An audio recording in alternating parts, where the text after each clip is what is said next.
أبزلكم يبصحكم كبرات الفتوات تخاتل زينات التجري ورايزن نيس عزتا خاخنا مع حصرتي معبالتاتن حدشتي وانوي زيناتاتن قريبنا لكم لنا نمكت لكم خبرنا عدم سبسكرايب لايك شير ناقبركم صحابنا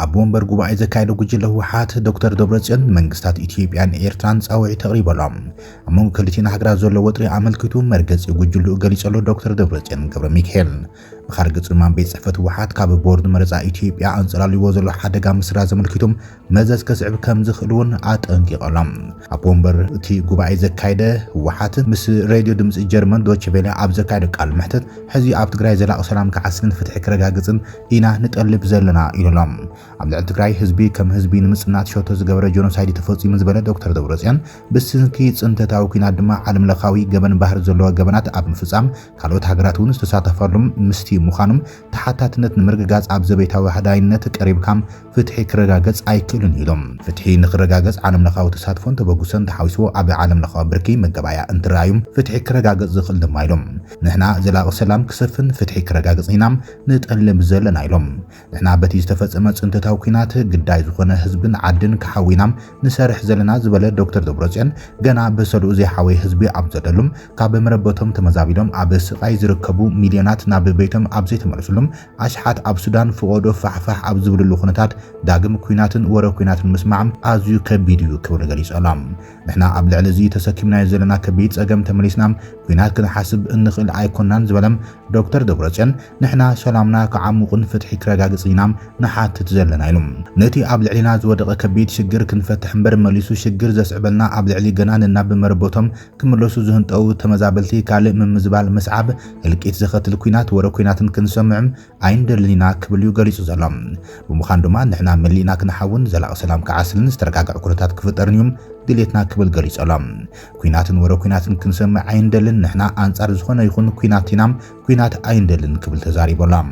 ኣብ መንጎ ኢትዮጵያን ኤርትራን ዘሎ ወጥሮውን እንትኾነም ክልቲኦም ወገናት ሃገራትን ከኣልይዎ ዝኽእሉ ዝግባእን እዩ ኢልና ንኣምን ኢሎም ክልቲኦም ሃገራት ነቲ ጉዳይ ክተሓዳዳ ዘኽእል ዲፕሎማስያዊ ርክባት ክገብሩ ይግባእ ዝበለ ዶክተር ደብረጽዮን ካብዚ ብተወሳኺ ዓለም ለኻዊ ማሕበረሰብ እውን ነቲ ጉዳይ ከረጋግም ጣልቃ ከኣቱ ይግባእ ንብል እምበር ንሕና እንቆጻጸሮ ነገር ኣይህልን ኢሎም ብወገን ኣብዚ ዘለናዮ ከባቢ ዳግም ናብ ኩናት ዘእቱ ኾነ ጎንፂ ከፈጥር ዝኽእል ኩነታት ምስማዕ ንዓና ኣዝዩ ዝርብሽ ኢሎም ኣብ ቦምበር እቲ ጉባኤ ዘካየደ ጉጅለ ውሓድ ዶክተር ደብረጽዮን ገብረ ሚካኤል ምስ ዶቼ ቬለ ኣብ ዘካየደ ቃል ምሕተት ዘለናዮ ከቢድ ኩነታት ሚልዮናት ግዳያት ጽንተት ገና ሕውየት ይጠልቡም ዳግም ናብ ህልቂት ዘእትወና ኩነታት ክፍጠር ኣይግባእን ክብል ተዛሪቦም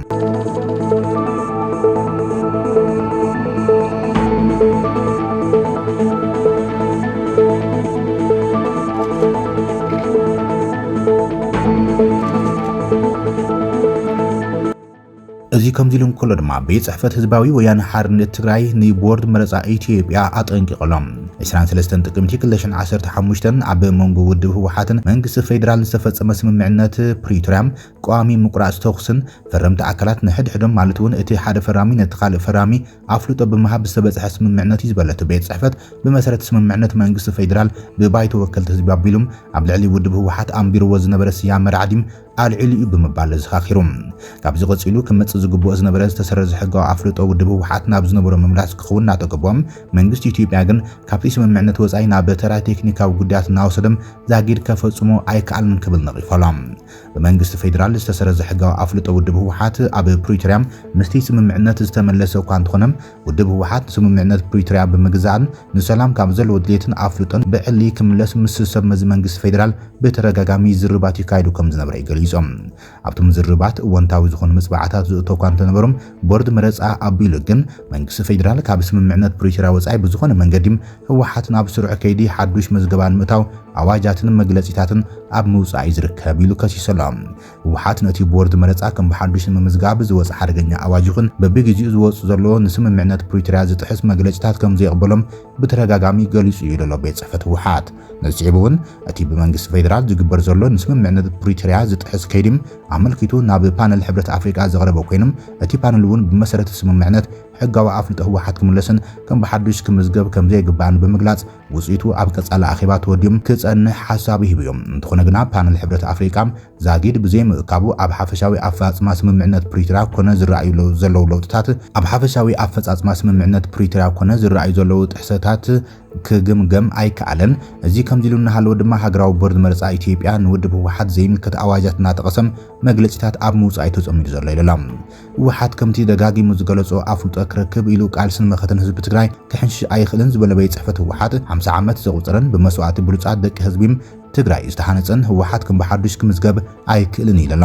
ሕዝቡን መንግስቲ ፌደራል ነቲ በሃገራዊ ቦርድ መረጻ ኢትዮጵያ ኣቢሉ ብተደጋጋሚ ዘውፅኦ ዘሎ ካብ ስምምዕነት ፕሪቶሪያ ዝወፀ መግለጺታት ካብ ምውጻእ ተወጢቡን ዘላቂ ሰላም ስምምዕነት ፕሪቶሪያ ብዝጠቅም መልክዑ ዝሰረዙ ኣፍልጦ ውድብ ህወሓት ክመልሶ ይግባእ ኢለላ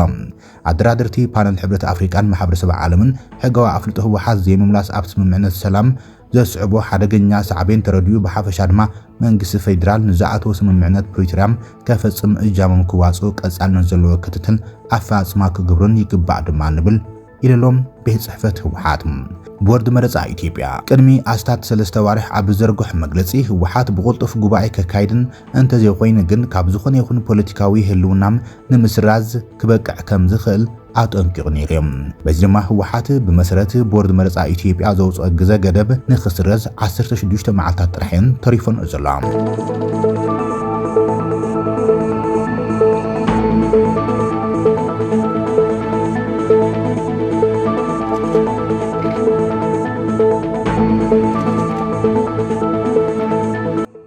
ኣብ ትግራይ ዘሎ ፖለቲካዊ ዘይምርግጋዕ ከም ልቦም ንምስራሕ ኣጸጋሚ ኩነታት ከም ዘሎ ሰብ ሃብቲ ትግራይ ገሊጾም ኣሎም ፕሬዚደንት ጀነራል ታደሰ ወረደ ብወገኑ ካብ ሕጊ ወጻኢ ዝኾነ ነገር ሕጊ ብምኽባር ክፍታሕ ኢሎም ፕሬዚደንት ጊዜያዊ ምምሕዳር ጀነራል ታደሰ ወረደ ሎማዓልቲ ኣብ ምንቅቃሕ ኢንቨስትመንት ትግራይ ትኩረት ዝገብረም ምስ ማሕበረሰብ ንግዲ ሰብ ሃብትን ትግራይ ዘተሳሊጠሎም ኣብቲ መድረኽ ዘተ ካብ ዝተፈላለዩ ኣካላት ኢንቨስትመንትን ንግድን ዝመጹ ሰብ ሃብቲ ዝተሳተፉ ኮይኖም ኢንቨስትመንት ትግራይ ከመይ ዳግማ ይነቃቃሕ ብዝብል ርእይቶን ሕቶን ቀሪቦም እዮም ኣብ ትግራይ ብዘሎ ፖለቲካዊ ዘይምርግጋዕ ከም ልቦም ከይሰርሑ እንቅፋት ኮይኖም ከም ዘሎ ድማ እቶም ሰብ ሃብቲ ትግራይ ገሊጾም ኣገልግሎት ልቃሕ ዘይምህላው ሕጽረት መሬት ኢንቨስትመንት ሕጽረት ነዳዲ ጉድለት ሰናይ ምምሕዳር ከምኡውን ካብቶም ቀንዲ ተጠቀስ ጸገማት ከም ዝኾኑ እቶም ሰብ ሃብቲ ኣብ ዝሃበሩ ተገሊጾም እዮም መንግስቲ ብፍላይ ቅድሚ ሕዚ ኢንቨስትመንት ተዓዲሉ ግን ድማ ኣብ ጥቕሚ ዘይወዓለ መሬት ደጊሙ ርእይዎ ይፈልጥ ኣብ ከተማታት ዘሎ ጸገም ጸጥታን ዓውዲ ኢንቨስትመንት ይሃስዮ ብምህላዎም መንግስቲ ነዚ ጸገም ንምፍታሕ ታይ ይገብረሎም ኣገልግሎት ልቃሕ ንምምስቻው መንግስቲ ዝወስዶም ዘሎ ስጉምታት ኣለውዶም ዝብሉ ሕቶታት እውን ካብ ተሳተፍቲ ማሕበረሰብ ንግዲ ቀሪቦም ኣብ ጉዳይ ጸጥታን ምሕደራን ዝተለዓለ ሕቶታት መልሲ ዝሃበ ፕሬዚደንት ታደሰ ወረደም ካብ ሕጊ ወጻኢ ዝኾነ ነገር ሕጊ ብምኽባር ክፍታሕ ኢሎም ኩለን ትካላት ኢንቨስትመንት ትግራይ በቲ ኣብ ትግራይ ዝነበረ ጆኖሳይዳል ኩናት ዓኒነን ዝበለት ፕሬዚደንት ነዚአን ጸጊንካ ናብ ሙሉእ ስርሐን ንምእታው ፖለቲካዊ ውሳነ ስለ ዘድልዮም ምስ ዝምልከቶም ኣካላት ፌደራል ይዘራረቡ ምህላዎም ሓቢሮም ምስ ኢንቨስትመንት ዝተለዓሉ ሕቶታት መልሲ ዝሃበ ሓላፊ ኮሚሽን ኢንቨስትመንት ትግራይ ዶክተር ዳንኤል መኮነን ኣብተን ሕዚ ዝተለዓላን ንክለዓላ ይኽእላይን ኣብ ዝተባሃላ ሕቶታት መሰረት ገይሮም መጽናዕቲ ከም ዝተኻይደን ኣብ ቀረባ መዓልቲ ዕላው ከም ዝኸውን ገሊጹ እዮም ኣብ ዝቕጽል ዘሎ ወርሒ ቅነ ኢንቨስትመንት ትግራይ ብምድላውን ካብ ትግራይ ወጻኢ ዘለዎ ሰብ ሃብቲ ብምዕዳምን ኣብ ዓውዲ ኢንቨስትመንት ዝበጽሕ ጉዳት ዝፋልጥሉ ሲምፖዚየም ፓነልን ከም ዝዳሎ ገሊጹ እዮም ኣብ ኢንቨስትመንት ጥዕናን ትምህርትን ትኩረት ተገይሩ ከም ዝስራሕ ዝሓበረም ዶክተር ዳንኤል ኣብ መቐለን ከባቢያን ዞባ ጥዕና ንምህናጽ ይስራሕ ከም ዘሎ ተዛሪቡ እዚ ድማ በብግዚኡ ይፈልሱ ዘለዎ ብሉጻት ሰሙያ ሕክምና ብምጥማር ሕብረተሰብ እኹል ኣገልግሎት ጥዕና ንኽረክብ ዓብዪ ዕድል ዝፈጥር ኢሎም ኢንቨስትመንት ኢሎም ቦታ ወሲዶም ናብ ስራሕ ኣብ ዝኣተው ሰብ ሃብቲ ስጉምቲ ምውሳድ ከም ዝተጀመረን ኣብ ዞባ ደቡብ ኣብ ልዕሊ 4 ኢንቨስተራት ዝተወሰደ ስጉምቲ ሓደ መርኣያ ከም ዝኾነ ተዛሪቡ ኣብ ዙርያ ልቃሕ ምልክቱ ርእይቶ ዝሃበ ተወካል ባንክ ንግዲ ኢትዮጵያ ዲስትሪክት ሰሜን ኣቶ ኤልያስ ልሳነ ወርቅ ባንክ ንግዲ ኢትዮጵያ ኣብ ዓመት 21 ቢልዮን ብር ልቃሕ ከም ዝሃበ ብምግላጽ ዝተርፉን ካብ ዓቕሚ እቲ ባንክ ንላዕሊ ዘለውን ጸገማት ምስ ዋና ቤት ጽሕፈት ባንኪ ብምዝራብ ከም ዝፍትሑ ድማ ሓቢሮም እዮም ይብል ጸብጻብ ትግራይ ቴሌቪዥን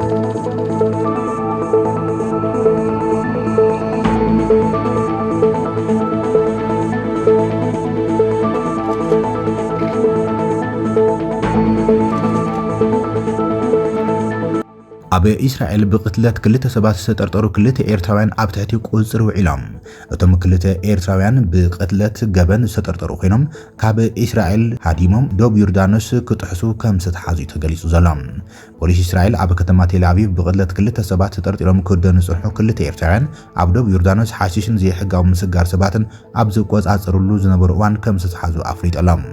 የሩሳሌም ፖስት ንፖሊስ ተሃገር ብምጥቃስ ብዘቕረበቶ ጸብጻብ መሰረት እቶም ኤርትራውያን ምዃኖም ዝተመልከተ ክልተ ጥርጡራት ምስ ዮርዳኖስ ኣብ ዝዳውብ ዞባ ሽያም ብ524 መያዝያዮም ብሰራዊት እስራኤል ተታሒዞም ኣብ ሓለዋ ዶባትን ስልያን ተዋፊሩ ዝርከብ ሰራዊት እስራኤል ነቶም ዘይሕጋውያን ኣሰጋገርቲ ሰባትን ሓሽሽን ክከታተሎም ኣብ ዝጀመረሎም ካድሙ ከም ዝፈተኑ ኣብ ጸብጻብ ዘርዚረሎም እንተኾነ ኣብ ትሕቲ ቁጽር ሰራዊት እስራኤል ድሕሪ ምእታዎም ኣብ ዝተኻየደሎም ተፍትሽ ሓሽሽ ወይ ኣወላፊ መድሓኒታትን ገመዳትን ከምኡ ድማ እቶም ብቅትለት ክልተ ሰባት ክደኑ ዝጸንሑ ክልተ ኤርትራውያን ጥርጡራት ከም ዝተሓዙ ተሓቢሮሎም ሰራዊት እስራኤል ነቶም ኤርትራውያን ናብ መደበር ፖሊስ ዞባ ሸያ ምስ ኣረከቦም ኣብ ዝተኻየደሎም ምርመራ ድማ ኣብ ከተማ ቴል አቪቭ ብቅትለት ክልተ ሰባት ዝህደኑ ጥርጡራት ምዃኖም ከረጋግጽ ኪለሎም እቶም ሙሉእ መንነቶም ዛጊ ዘይተነጸረ ኤርትራውያን ጥርጡራት ኣብ እዋን እዚ ንተወሳኺ ምርመራ ናብ መደበር ፖሊስ ከተማ ቴል አቪቭ ተሰጋጊሮም ኣለዉ ይብል ጸብጻብ የሩሳሌም ፖስት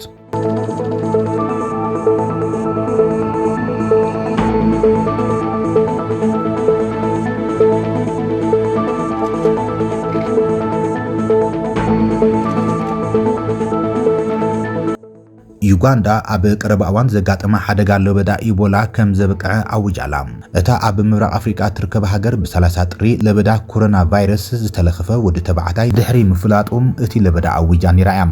ኡጋንዳ ኣብ ርእሰ ከተማ ሃገር ካምፓላ ፈላሚ ቫይረስ ኮሮና ካብ ዝቕልቀሉ 3 ወርሒ ድሕሪ መጽናሕም እቲ ዳሕረዋይ ለበዳ ኢቦላ ከም ዘበቅዐ ብወግዓ ኣውጃላ ሚኒስትሪ ጥዕና ሎሚ ሰንበት ብወግዓዊ ኤክስ ኣካውንቱ ኣቢሉ ኣብ ዝሃቦ መግለጺ ብስራት ብምባል እቲ ናይ መወዳእታ ሕሙም ካብ ዝወጽም ሓደስቲ መልከፍቲ ከይትረኣየ 42 መዓልታት ከም ዝሓለፈ ረጋጊጾሎም ሓላፊ ውድብ ጥዕና ዓለም ዶክተር ቴድሮስ ኣድሓኖም ሚኒስትሪ ጥዕና ኡጋንዳ ነቲ ለበዳ ንምብዳህ ንዝገብሮ መሪሕነትን ተወፋይነትን ኣመስኪኖሎም መንግስትን ሰራሕተኛታትን ጥዕና ዩጋንዳ ለበዳም ኢቦላ ኣብቂዖም እንኳ ሓጎሰኩም ክብል ኣብ ኤክስ ኣብ ዝሃቦ መግለጺ ሓቢሮም ኣብ ኤክስ ሓቢሮም ኣሎም ቫይረስ ኢቦላ ንኽክም ዝፍጠር ፈሳሲ ኣካላት ትሹታትን ብምርኻብ ዝላባዕ ኮይኑ ከም ከቢድ ሕማም ርእሲን ቃንዛ ጭዋዳታት ተምላስ ደምን ውሽጣዊ ምፍሳስ ደምን ዝኣመሰሉ ምልክታት ከም ዘለዎም ሰሙያ ጥዕና ዝገልጾም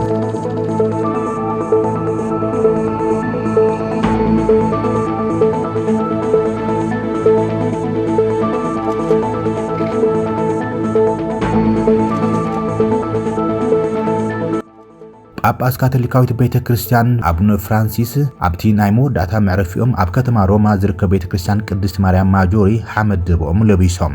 ርእሰ ናይቶም መራሒ ካቶሊካዊት ቤተ ክርስቲያን ዓለም ዝኾኑ አቡነ ፍራንሲስ ካብ ቫቲካን ብመኪና እዮም ብማእኸልታ ከተማ ሓሊፎም ናብቲ ቦታ በፂሖም ኣብቲ ኣብ ቅርዓት ቅዱስ ጴጥሮስ ኣቀዲሙ ዝተኻየደ ወግዓዊ ስነ ስርዓት ብዙሓት መራሕቲ ዓለም ዝርከብዎም ብኣማይተ ሽሓት ዝቑፀሩ ጠባሮ ተረኺቦም ነይሮም እዮም ኣብዚ መጽእ መዓልታት ካርዲናላት እታ ቤተ ክርስቲያን ሓዱሽ ርእሰነ ሊቃነ ጳጳሳት ካቶሊካዊት ቤተ ክርስቲያን ዓለም ንምምራጽ ኣብ ምስጢራዊ ጉባኤን ሱባኤን ክጽመዱኦም ብኣሽሓት ዝቑፀሩ ሰባት ኣብ ጎደናታት ሮማ ተሰሊፎም ካብ ከተማ ቫቲካን ዝተበገሰ ሬሳ አቡነ ፍራንሲስኮም ናብቲ ንሶም ዝቕበሩሉ ካቴድራል ኣፋንዮም እቲ ሬሳ ካብ ቫቲካን ተበጊሱም ኣብ ልዕሊ ሩባ ቲበር 6 ኪሎ ሜትር ዝንውሓቱ መስመር ተኸቲሎም ብድሕሪኡ ብማእኸል ሮማ ኣቢሉ ናብ ፒያዛ ቬኔዚያም ብኮሎሲየም ሓሊፎም ናብ ሰሜን ተጠውዩ ናብ ሳንታ ማርያም ማጆሪ በፂሖም ህዝቢ ብቐጥታ ብድሕሪ ሰልፊ ዘይኮነስ ኣብ ጎደናታት ብድሕሪ ሓጽሩ ኮይኖም ጥራሕዩ ንጉዕዞ ናይቲ ሬሳ እናፋኖም ኢሎም 3000 ወለንተኛት ኣብ መንገዲ ተሰሊፎም ንፈለስቲ ኣንፈት ሕክምናዊ ሓገዝን ማይን ከም ዝህቡም ሰበስልጣን እቲ ከባቢ ገሊጾም እዮም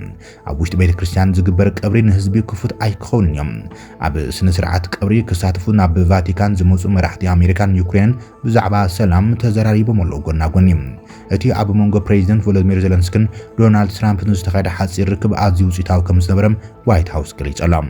ክልቲኦም መራሕቲ ኣብ ውሽጢ ካቴድራል ቅዱስ ጴጥሮስ ተራኺቦም ኣዝዩ ውፅኢታዊ ዘተ ኣካይዶም ይብል እቲ ብወገን ዋሽንግተን ዝወፅእ ሓበሬታ ክልቲኦም መራሕቲ ኣብ መወዳእታ ለካይት ኣብ ኦቫል ኦፊስ ድሕሪ ዘካይድዎ ናብ ካልእ ኣንፈት ዝኸደ ክትዕ ንፈለማ እዋን እዮም ኣብ ቫቲካን ዝረኸቡ ዘሎም እቲ ርክብ ኣብ ውሽጢ እቲ ሬሳ አቡነ ፍራንሲስኮ ዓቂቡ ፀንሐ ሕምብርቲ ካቶሊካዊት ምክያዱም ንመንፈስ ናይቶም ንሰላም ዝጽዕሩ ዝነበሩ ርእሰ ሊቃነ ጳጳሳት ዘንጸባረቑ ትምህርቲ ኮይኑ ተባሂሎም እቲ ርክብ ዝገልጽ ስእሊ እቶም ክልተ መራሕቲ ኣብ ዓሚቝ ዕላል ተዋሒጦም ዘርእዩ ቢቢሲ ዘርጊሕዎም